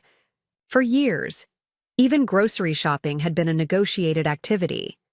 Morgan preferred organic produce regardless of cost, insisted on particular brands of staples, and complained if I purchased what he considered inferior alternatives to save money.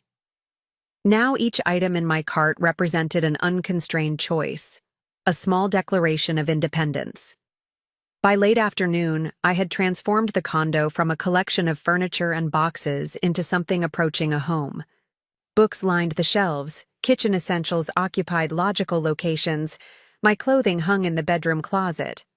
The space remained minimalist. I had left behind far more than I'd taken, but it was functional and, more importantly, wholly mine. As I was arranging framed photographs on a side table, my phone rang with Diana's number.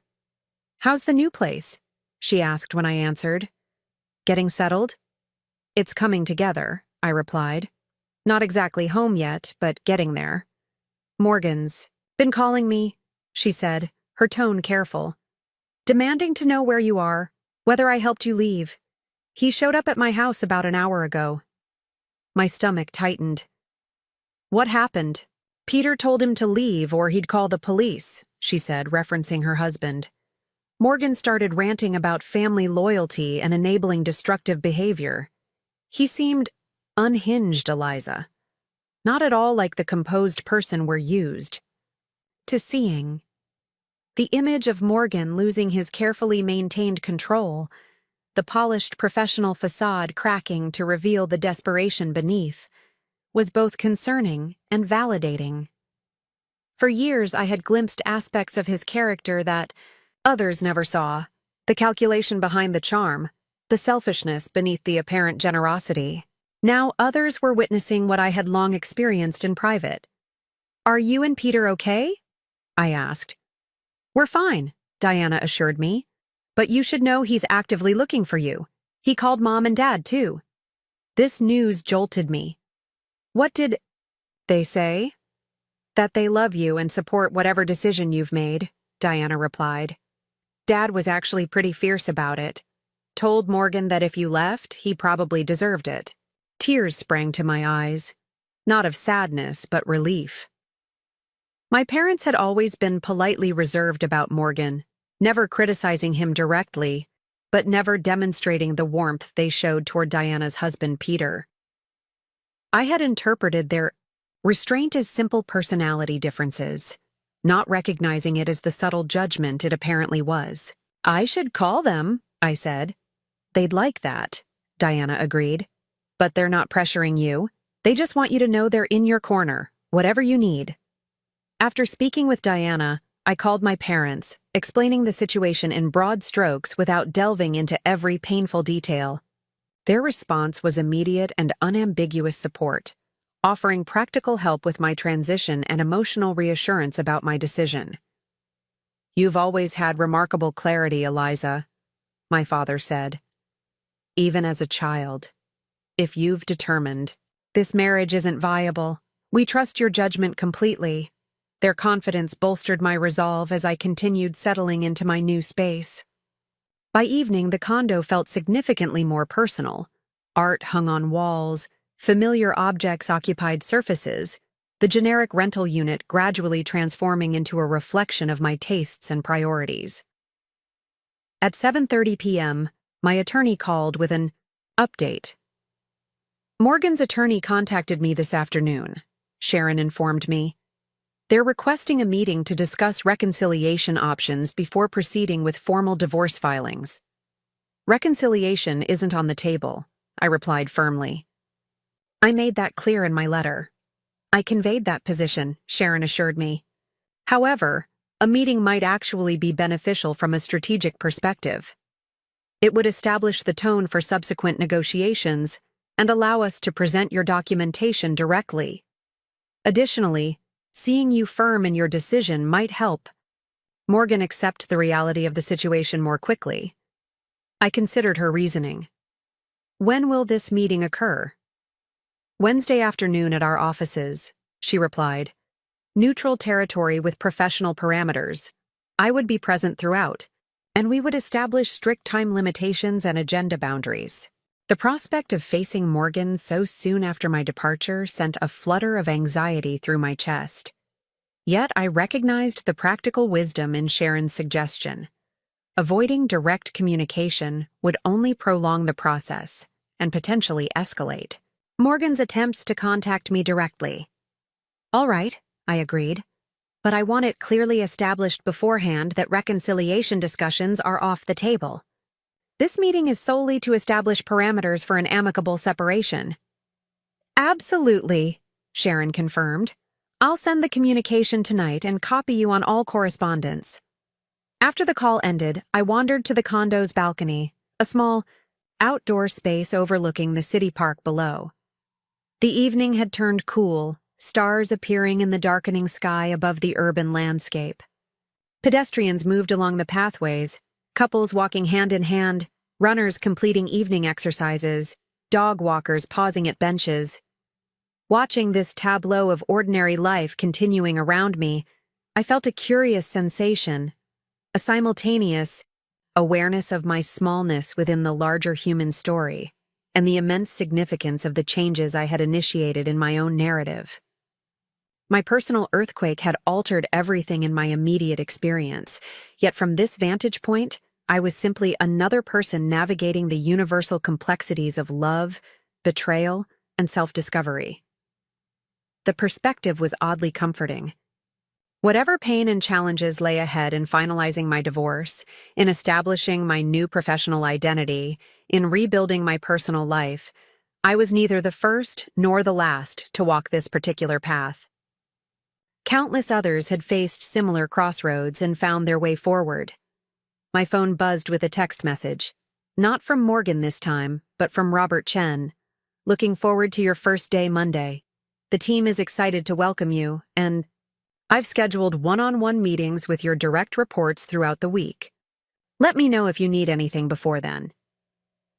The simple professional courtesy created a bridge to my future, a reminder that while one significant chapter was ending, another was beginning with equal significance. On Monday morning, I would walk into a new office, begin new projects, establish new professional relationships, all building on my capabilities, rather than subordinating them to someone else's ambitions. Morgan's debt was paid in full. My obligation to our failed marriage was complete. Whatever came next, including Wednesday's confrontation, I would face with the clear-eyed strength of someone who had reclaimed her own narrative. As night settled fully over the city, I returned inside, closing the balcony door on the life I had left behind and turning toward the one I was now creating for myself. Monday morning arrived with the brisk energy of new beginnings. I dressed carefully for my first day at Chen Sustainable Investments. A tailored charcoal suit with subtle emerald accents, professional without being severe. My wardrobe choices had once been influenced by Morgan's preferences. That color washes you out. Or, shouldn't you wear something more distinctive for a presentation? But today's selection reflected only my own judgment about appropriate business attire. The firm occupied 3 floors of a LEED-certified building downtown, its reception area featuring living green walls and furniture crafted from sustainable materials.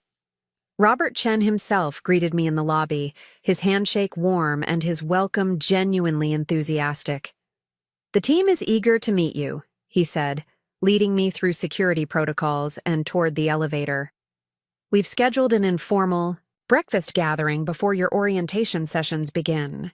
The day unfolded with the pleasant intensity of new professional challenges, introductions to team members, overviews of current projects, detailed discussions of the firm's investment philosophy and client relationships. By mid-afternoon, my mind was thoroughly engaged with complex sustainability metrics and innovative financing structures, the personal turmoil of my weekend momentarily eclipsed by intellectual stimulation. It was during a brief break between meetings that reality intruded, a text from my sister that brought me sharply back to my personal situation. "Morgan showed up at your old office looking for you. Security wouldn't let him up. Vanessa just called me." My stomach tightened as I read the message. Despite my attorney's cease and desist communication, despite my notification to building security, Morgan had still attempted to confront me at what he believed was my workplace. The behavior revealed a disturbing disregard for boundaries and professional norms. I forwarded the information to Sharon, who responded promptly. This strengthens our position for Wednesday's meeting. His attorney has been notified of this incident. I strongly recommend documenting any further contact attempts. When I returned to my condo that evening, the security desk informed me that a man matching Morgan's description had inquired about me earlier that day. He said he was your husband and needed to drop off important documents, the concierge explained. Since you're listed as single on your residency application and had not authorized him as a visitor, we declined to confirm whether you lived in the building. I thanked the concierge for following protocol and requested that any future visits from Morgan be documented. Under no circumstances should he be allowed upstairs, I emphasized. I'm in the process of divorce, and his attempts to contact me should be directed through legal channels. The concierge nodded with professional understanding. We'll make note of it in our security system, Ms. Reynolds. Your privacy and safety are our priority. The use of my maiden name, a deliberate choice when signing my lease, struck me with unexpected emotional force. How long had it been since I'd been addressed as simply me, not as an extension of Morgan through our shared surname? The simple acknowledgement of my individual identity felt simultaneously foreign and deeply right. That night, as I prepared for my second day at the new firm, I received an email from Jessica Davis. The subject line read simply, "Information you should have." I hesitated before opening it, uncertain whether this communication represented further complication or potential clarity. Curiosity won out. Eliza, I debated whether to contact you, but after recent events, I believe you deserve to know the full situation. Morgan has been telling widely divergent stories, to me, to colleagues at the firm, to his friends. In some versions, you left without warning or justification. In others, you're having a mental health crisis, and he's desperately trying to get you help. In yet others, you've stolen joint assets, and he's pursuing legal remedies. What he hasn't mentioned to anyone is the debt you paid off or the financial support you provided throughout your marriage. After our conversation in your living room, I began questioning details of Morgan's narrative.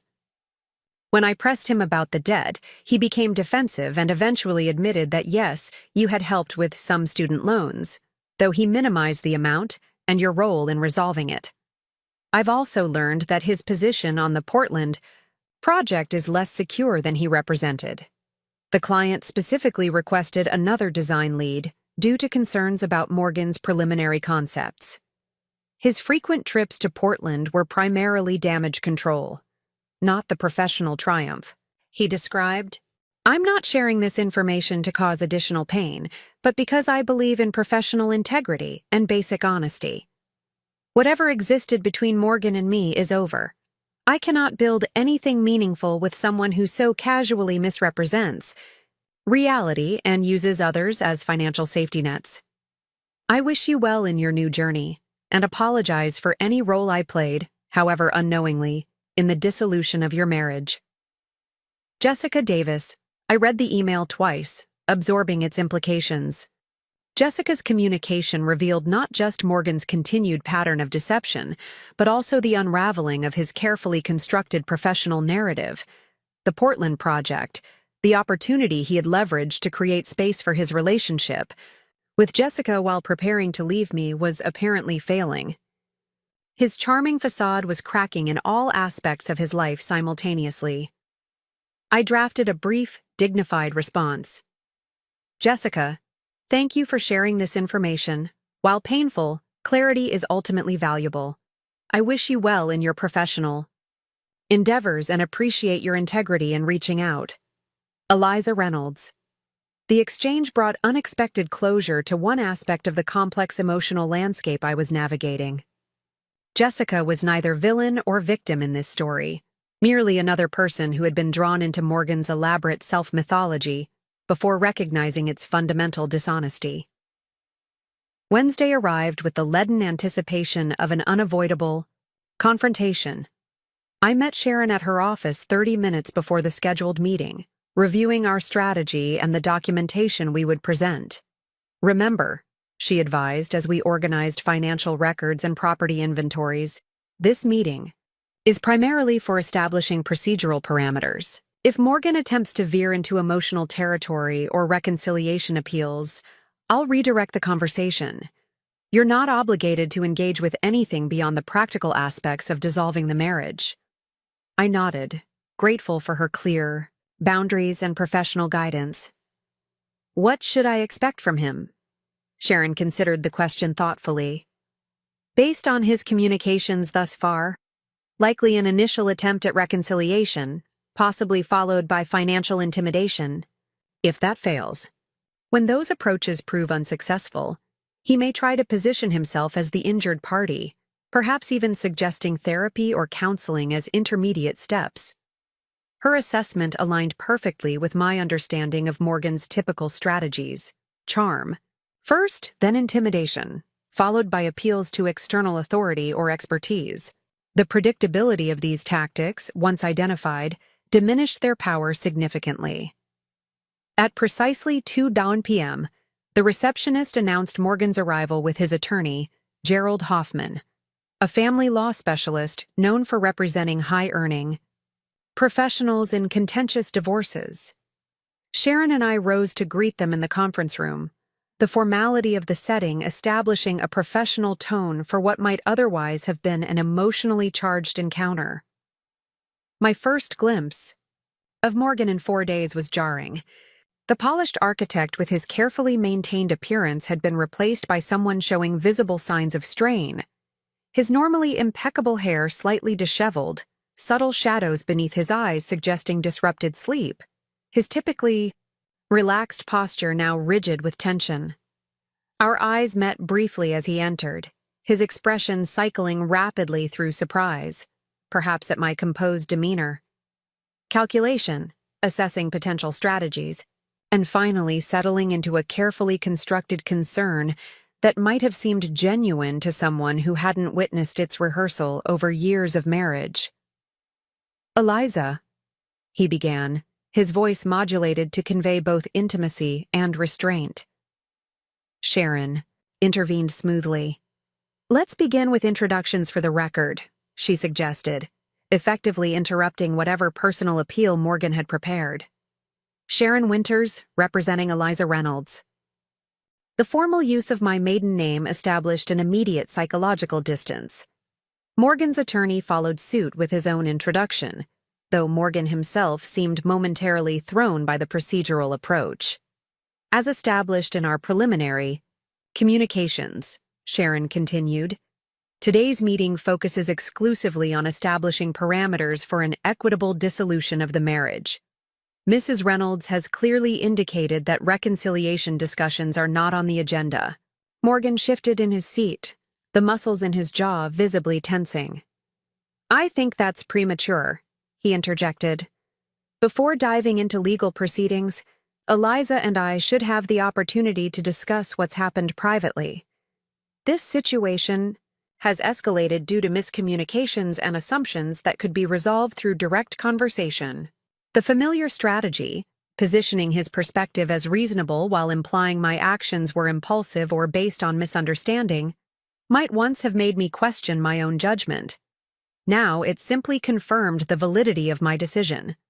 "There's no miscommunication, Morgan," I said, my voice steady. "I discovered your relationship with Jessica, your plans regarding the Portland project, and most significantly, your intention to leave after I finished paying your debt. I heard your conversation on the porch.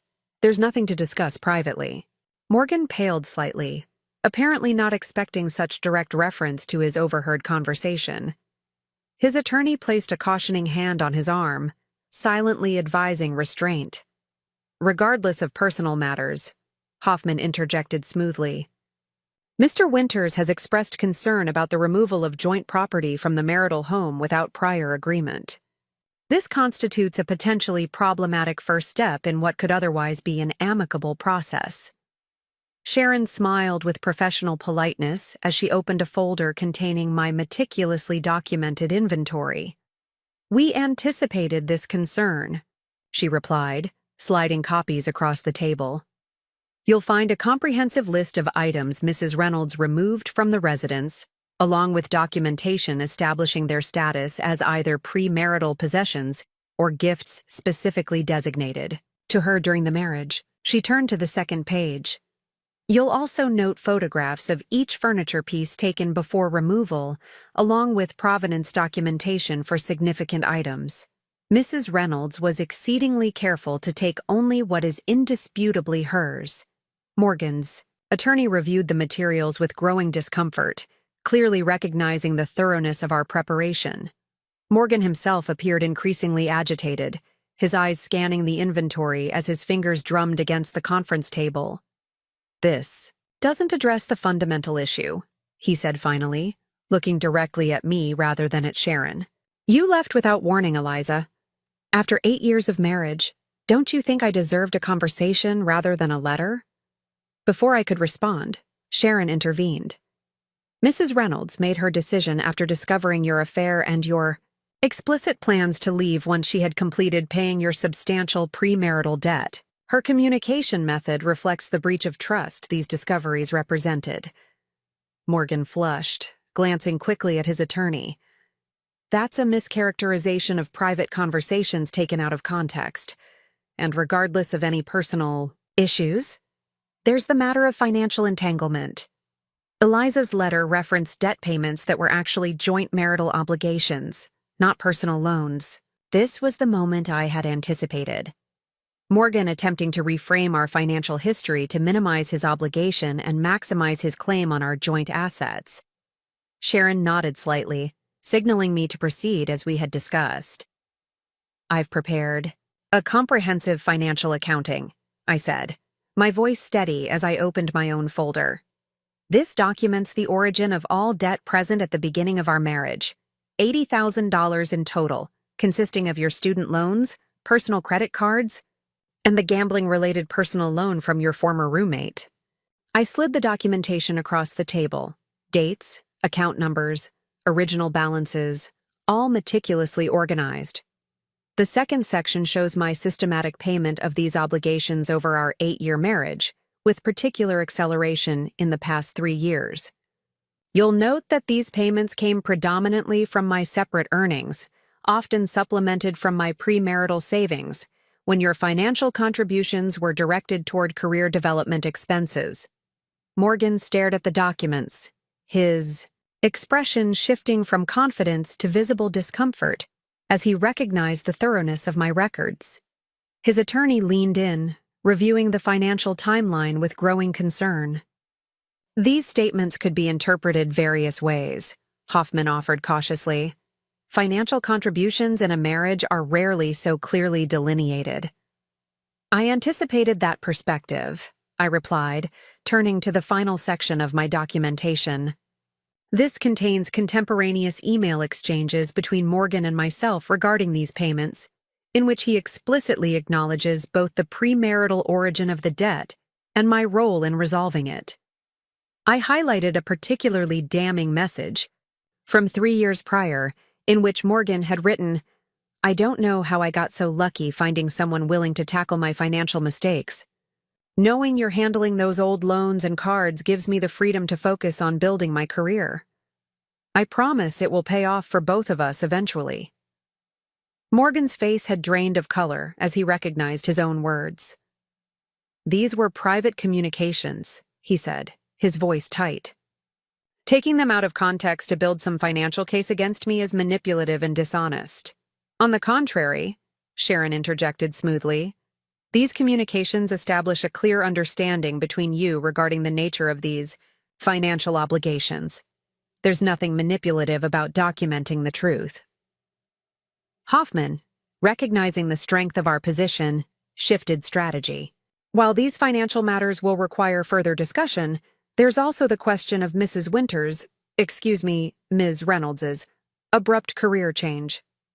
My client is concerned that this move to a competing investment firm may have involved proprietary information from her previous employer, potentially creating liability issues that could affect joint assets." The implication was both transparent and desperate. attempting to create a professional ethics cloud over my transition to pressure me into a less advantageous settlement. Sharon smiled thinly, clearly having anticipated this approach as well. Ms. Reynolds has signed all appropriate non-disclosure and non-compete agreements with her previous employer, who raised no concerns about her transition, she stated, producing the relevant documentation. Additionally, Chen Sustainable Investments operates in a specialized market segment that didn't directly compete with her previous firm. This attempt to manufacture professional ethics concerns is both unfounded and potentially defamatory. Throughout this exchange, I watched Morgan carefully. The composed, charming architect who had once commanded rooms with his confidence was visibly crumbling, his practiced facade giving way to the reality of his situation. His carefully constructed narrative of the creative genius temporarily, supported by his practical wife until his brilliance inevitably triumphed, was being systematically dismantled by documented facts.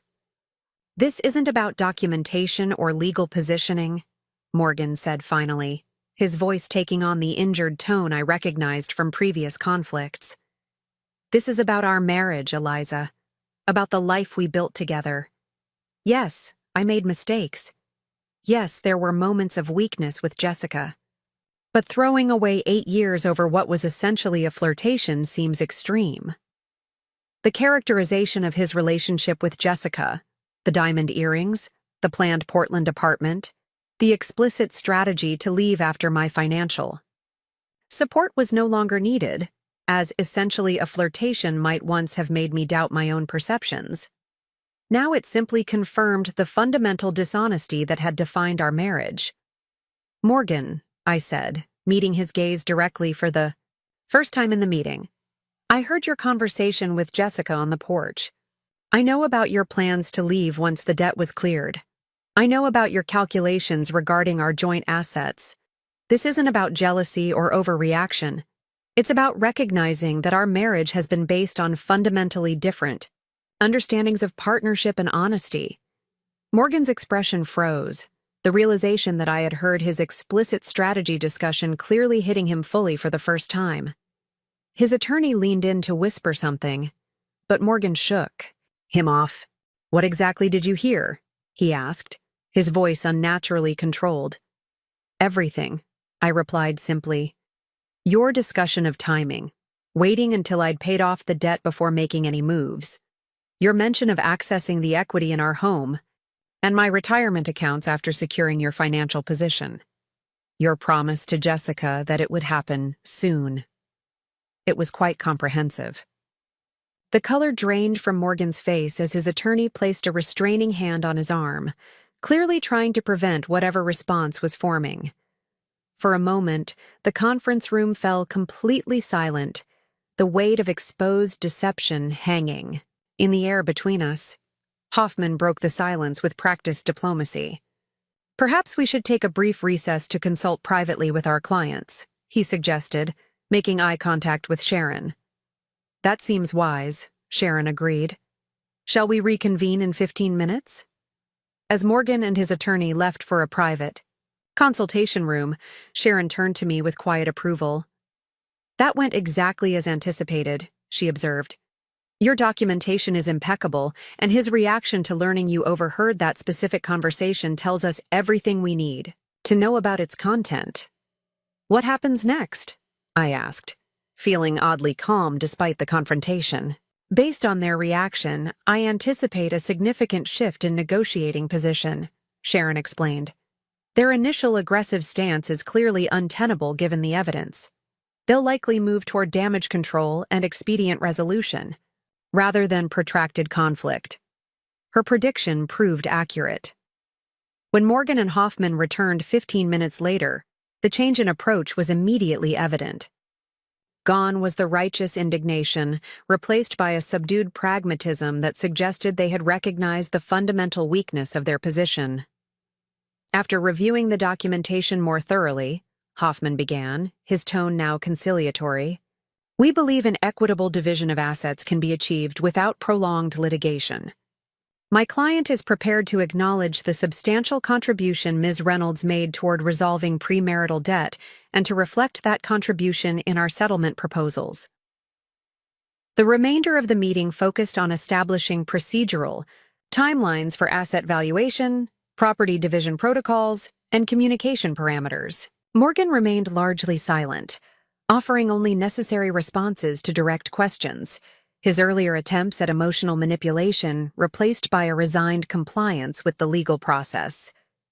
As the meeting concluded, Morgan made one final attempt at private conversation. "Could I speak with you alone for a moment?" he asked as we gathered our materials. I glanced at Sharon, who nodded slightly, indicating the choice was mine. After a moment's consideration, I agreed. Briefly. When the attorneys had stepped outside, Morgan's carefully maintained composure faltered. "I never meant for things to end this way," he said, his voice low and urgent. "Whatever you heard that day, it wasn't the full picture." "It was clear enough," I replied evenly, "and consistent with patterns I should have recognized years ago." He shook his head, frustration evident in his expression. "You've built this narrative where I'm some calculating villain, but relationships are more complicated than that. Yes, I developed feelings for Jessica. Yes, I said things I shouldn't have. But what about your part in all this?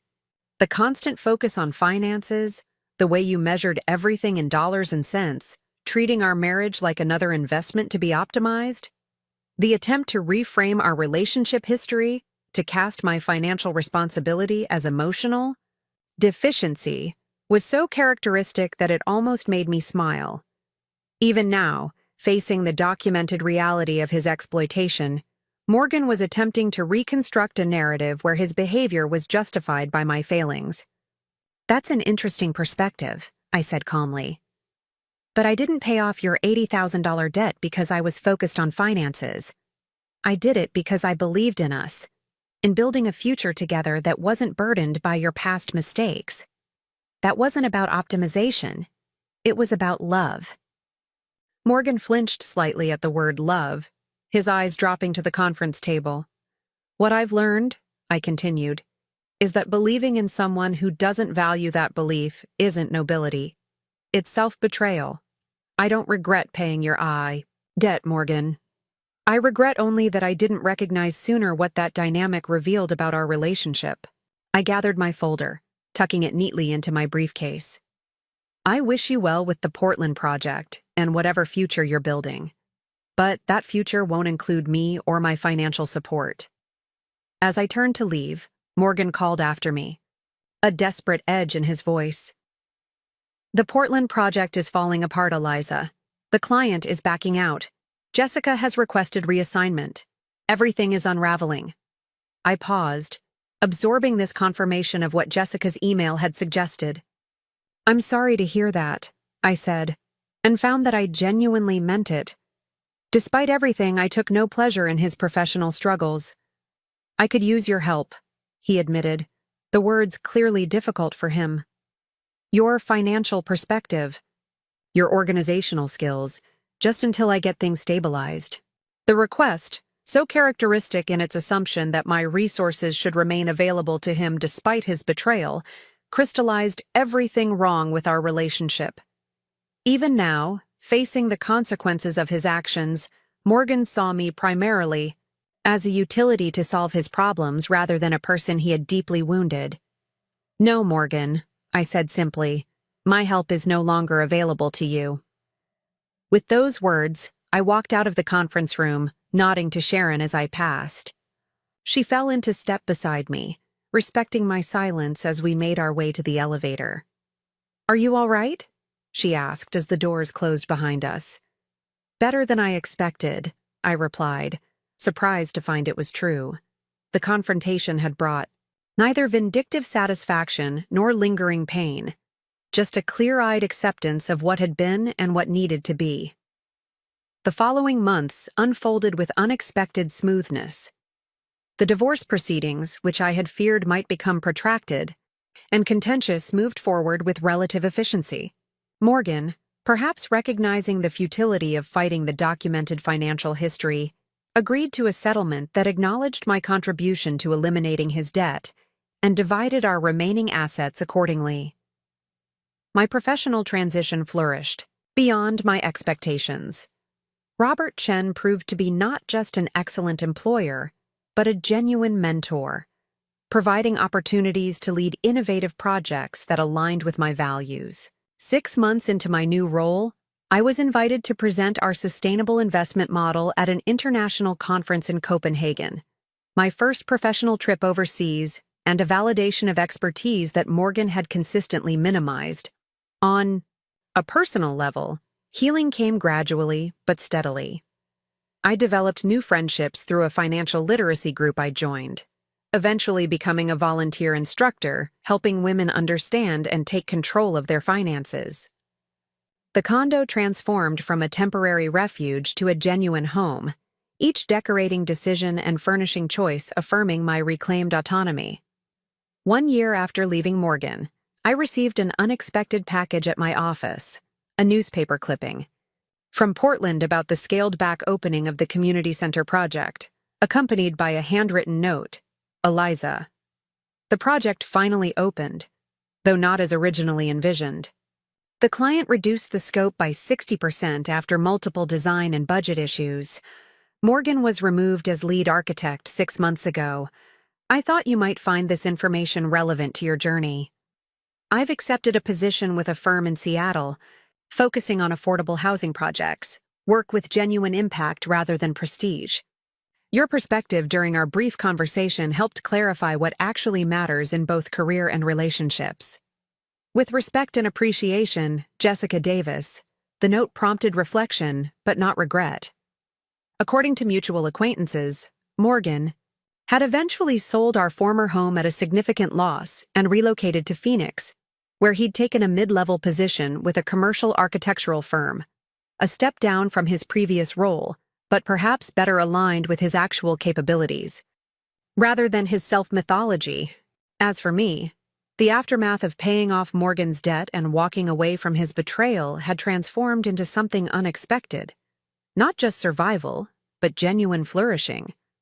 The financial expertise that Morgan had dismissed as obsession with dollars and cents had become the foundation of both professional success and personal mission, helping others recognize and prevent financial exploitation in their own relationships. 2 years after our divorce was finalized, I purchased a waterfront condominium overlooking Lake Michigan, the kind of property Morgan and I had once dreamed of acquiring someday, when his career inevitably skyrocketed. I bought it solely with my own resources, the mortgage approval resting on my individual income and excellent credit score, my signature alone on all documentation. On my first evening in this new home, I stood on the balcony watching sunset paint, the water with golden light. The path that had brought me here, through betrayal, calculated exploitation, and profound disillusionment, was not one I would have chosen. Yet standing in this space that represented not just financial independence but complete self-determination, I felt an unexpected gratitude for the journey.